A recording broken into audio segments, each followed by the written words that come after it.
Good morning, David Amstutz here. I thought I'd reach out to all of our St. Richard's families in anticipation of the week ahead, our first full week of remote learning. It's been an interesting weekend. The coronavirus outbreak continues to escalate, and in turn, public officials continue to up the responses to that. It's becoming clear that I think we'll be spending more and more time at home and hunkering down, as the folks from the CDC are saying.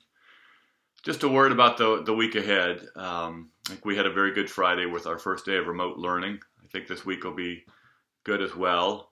I do want to remind everyone that we are new at this and that you are new at this as well. So let's give ourselves some grace here as we proceed through the week. Different students will adapt to this remote learning situation differently, so be patient if you have more than one child. Some will pick it up more quickly. Others will take more time and require more help from parents. And speaking of that, I want to really thank all of our parents who are very involved with us. We know it's a big challenge to both try to be, in many cases, working from home and helping your children learn from home at the same time. So thanks for all that. At the start of the year, I had no idea when I asked for grace around the new building coming online, etc., that we'd continue to ask for grace throughout the year.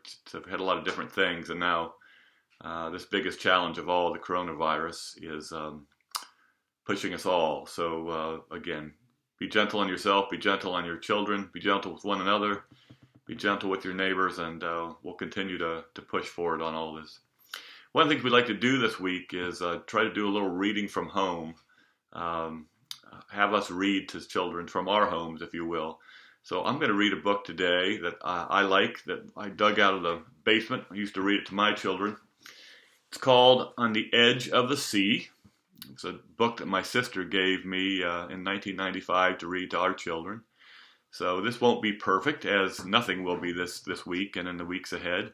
But I'm going to read this book, and hopefully perhaps you could have stopped this videotape and now bring the kids in and let me read to them if you have some time today. So here we go.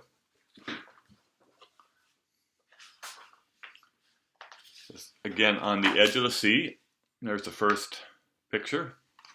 I think I'll show the pictures first and then I'll read. I dreamed I lived on the edge of the sea, in a castle of sand with a window for me.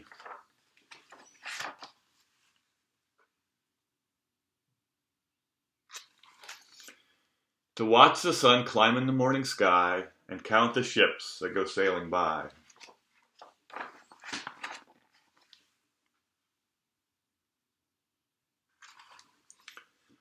I saw my friends making their way across the sand, and we spent the day.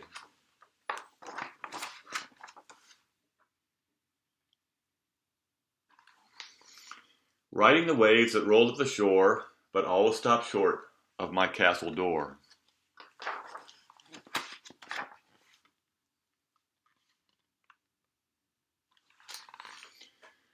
With their candy-striped chairs and umbrellas for shade, I served them all hot dogs and pink lemonade.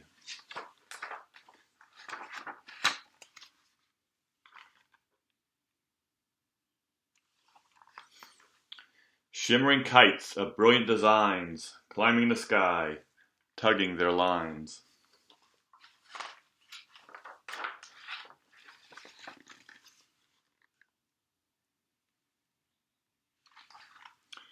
A lady snoozed on a peppermint raft until a wave knocked her off, and everyone laughed.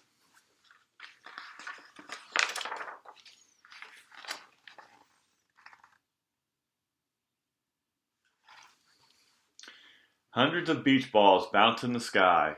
Everyone cheered, and I wondered why. They floated down till graceful and free, then burst like bubbles when they touched the sea.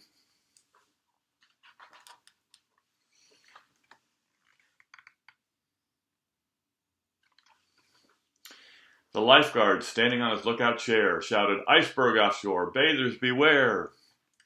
We gathered together and watched it drift by. There were diamonds on the water and the crystal blue sky.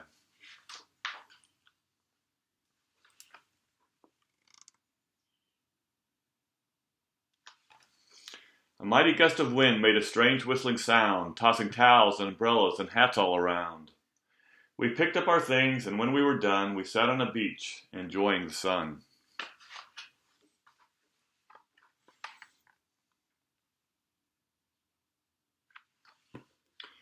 In pleated paper cups, I served them rainbow ices, saltwater taffy, and watermelon slices.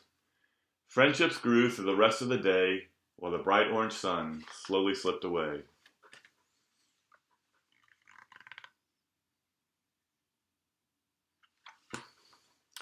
My friend said good night by the light of the moon. As they followed the path that crossed the dune, I hurried to my castle door, playing tag with the waves that rushed ashore.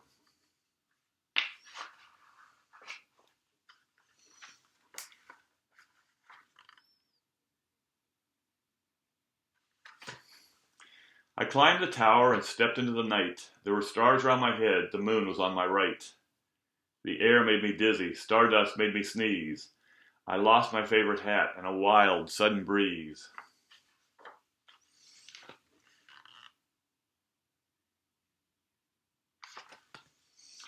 I saw it on the moon as I leaned upon the ledge, but the ledge began to crumble and I tumbled off the edge.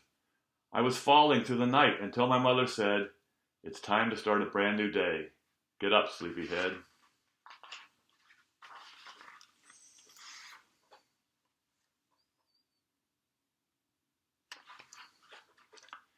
I never had another dream as wonderful as that, but sometimes when I see the moon, I wonder why I never found my hat.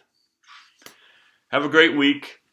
It's an interesting time. Take care of yourselves, take care of your children, and don't hesitate to reach out to your teachers via email if you need any help. Abby and I and Sherry and John are all paying careful attention and trying to make this the very best experience we can for your families. Thanks and take care. Bye-bye.